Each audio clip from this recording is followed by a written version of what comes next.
my feel-good breakfast show. Just after 6:15 on this Friday morning, it is your Feel Good Breakfast Show Expresso on S3, and it's time for us to give you a dose of the latest stories from the front pages of Mzansi's newspapers. And of course, we're back with seasoned news editor Roy Simpson, who's terribly good-looking, I've learned this morning, as we discuss some of the biggest headlines of the past week that have gotten the nation talking. And we do encourage you to join in on the discussion by sending in your voice notes to 063-408-8863. Good to see you, Roy. Morning, thank you. Lots to discuss. The debate around SONA, State of the Nation address, has been everywhere, especially the introduction of a Minister of Electricity that we seem to still not know his or her identity at this current moment. What's the status right now in that department? Well, that's the thing, isn't it? Is that we had this speech, the State of the Nation address, a week ago, during which they rushed through the state of disaster. Government printers were very quickly there with the Government Gazette. It was really, really important that we moved on this thing terribly quickly. And now it's been a week, and there's been this debate in Parliament. There's been this opportunity to quiz the President about what his intentions were, to try and unpack what he meant, and then to get an answer from him. And I'm afraid that a week later, and 2 days of debate later, and we don't really have the clarity we're looking for. We still don't know what the state of disaster looks like. We've been given this amorphous answer of bureaucratic hurdles will be removed. I mean, that's empty, that's meaningless, that really doesn't give us any direction. And I mean, people are poking fun about the Minister of Electricity, left, right, and centre. Yeah, and some people who shouldn't be poking fun are also doing that, okay. And part of the problem is that we still don't know. We haven't been given clear indications. We certainly don't know who it is, and we're not entirely sure what their portfolio is going to look like. In fact, Gwede Mantashe was about the only one in the debate to give us any hint about what to expect on that, and his position was that this person is a project manager. Right, even though they have an official title such as Minister of. Absolutely. You don't assume that that would be a temporary position. Or just, you know, like project manager is definitely a little derogatory. I think it also signals that he, as a minister, has no intention of letting this person into his turf. Right, So the turf war's already being laid out. He's out there, you know, it speaks to a whole lot of underlying conversations that might be had behind closed doors that we're not privy to. And then to add insult to injury, we have a second state of disaster that, of course, has been declared as a result of the weather that we've been seeing all across the country, that has taken lives, that has seen people lose their livelihoods and their homes. Absolutely devastating. So that has just worsened matters, hasn't it? It has, and a very unusual situation to have two states of disaster running simultaneously. Yes. We needed this one. I certainly would throw open debate on whether we needed a state of disaster for electricity. Right. But for this one, we absolutely do. If you look at sort of maps of where places are affected, man, you're looking at probably about 30% of the surface area of South Africa is affected by these floods. You've got a situation where 6 provinces have been impacted, and especially when you start going up to like Limpopo, Gauteng, those areas, you're looking at a lot of communities where bridges have been washed away, where infrastructure's been like wiped out. So you now got isolated communities. Yes. So that's quite a critical thing. That's a big thing. That is exactly what you want a state of disaster for. That's where you want to move money quickly. That's where you want to dodge. I mean, when it comes to construction projects like that, the tender processes can be so drawn out and so competitive. And this is an opportunity to short-circuit that, because these people need communication. They need a bridge so that they can get to other places. So the state of disaster makes sense in that sense. But yeah, we've kind of got two on at the same go, and that's going to be a problem because they're both competing for the same pot of money. Absolutely, and that's the disaster that we find ourselves in. Oh, my goodness. All right, well, we'd love to know what you think about all of this, including some of the stories that have caught your attention over the past week. I'm sure there have been many. Do send us your voice notes to 063-408-8863. We'll be back with Roy Simpson very shortly. It's my feel-good breakfast show. Welcome back. It is your Feel Good Breakfast Show. It's a Friday morning. We're still hanging out with news editor Roy Simpson, tackling some of the major news that has been making headlines over the past week. Of course, we addressed the state of disaster, the 2 states of disaster that are currently underway in South Africa. And in the most recent news, also Stats SA gave us some updates on inflation, which seems to be slowing at a rate. We're now down to 6.9% in January. But of course, that doesn't change the fact that we still have rising food costs. How bad is it, Roy? I'm glad you went with that direction, or rather than getting enthusiastic about the overall inflation rate. Never that. It's still inflation nonetheless. So the costs are rising. Absolutely. Look, there is some hope on the horizon in that we've come down to 6.9% from 7.2%. This is headline inflation. So we're headed towards that target that the Reserve Bank has set of 3 to 6%. It feels that way anyway, but I'm afraid, no, you've got it right. How bad is it?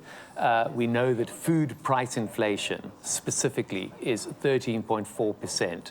And what they said in the Stats essay release about this data is that this is largely due to a drop in the fuel price. And that is something that we don't really control. So Neither government nor Reserve Bank, nobody touches that. It's a foreign thing. Yes, absolutely. So oil's behaving very well at the moment. It's trading at around $86 a barrel, and it has been for quite some time. The problem is, of course, that we've got to buy those dollars with rands. Right. And the rand value is potentially under a lot of threat. We had Moody's saying just the other day that if we don't get on top of the electricity situation, they're going to downgrade us again. Wow. And a downgrade from the credit agencies is certainly going to impact on the foreign exchange. Yes. So that's one thing we're not in control of. Then when you break down that 13.4% into different categories of food, it gets even more frightening. Because you've got cereals, for example, which includes maize. Yes. So a major staple for us here in South Africa. That is a 21.8% year on year. That's a huge increase of basic things that we need to survive. Yeah. And you've got meat and fish at 11% and 12% respectively. Those are big numbers. Those are double-digit increases.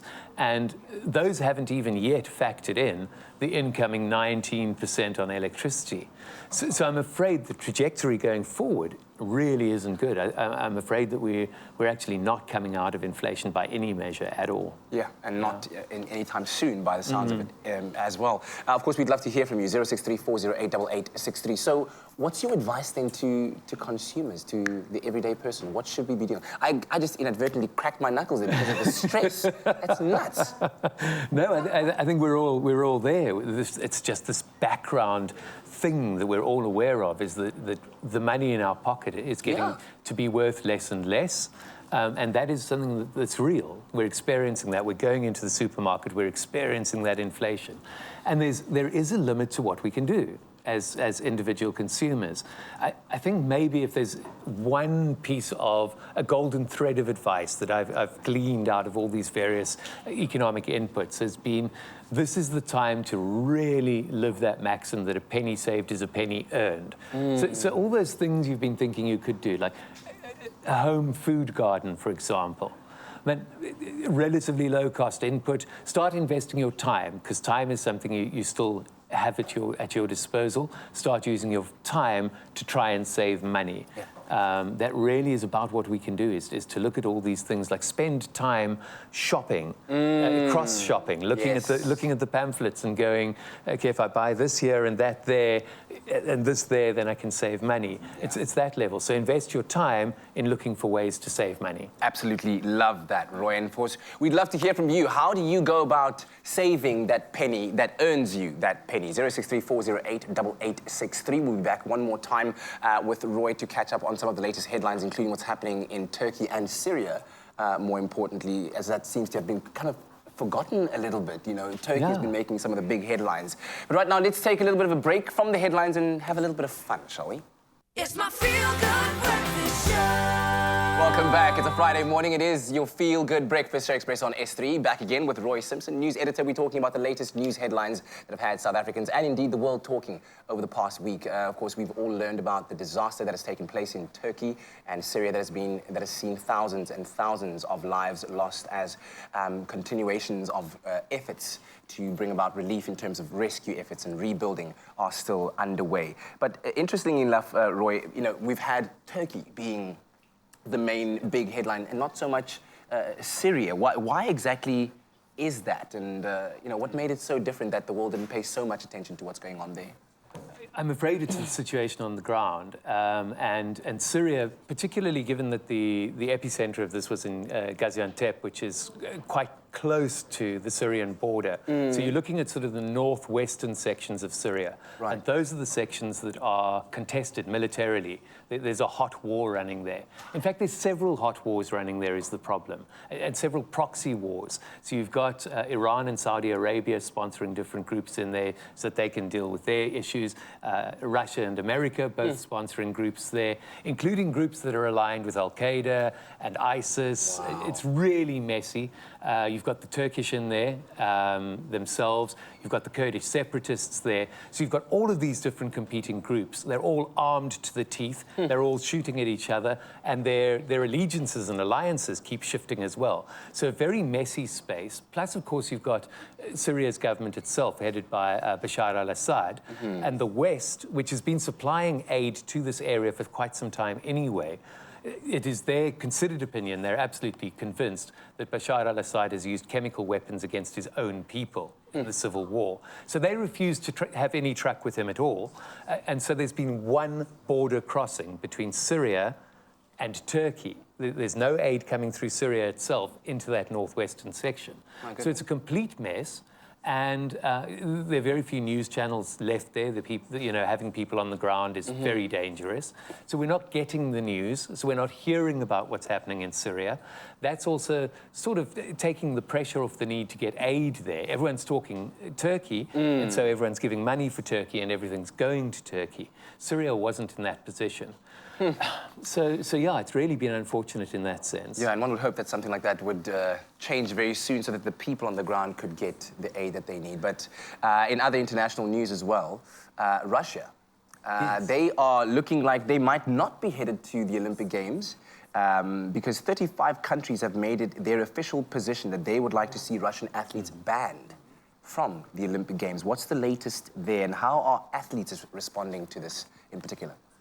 The latest there is that movement is definitely in place, that Russia and Belarus shouldn't be at the Olympics as official countries.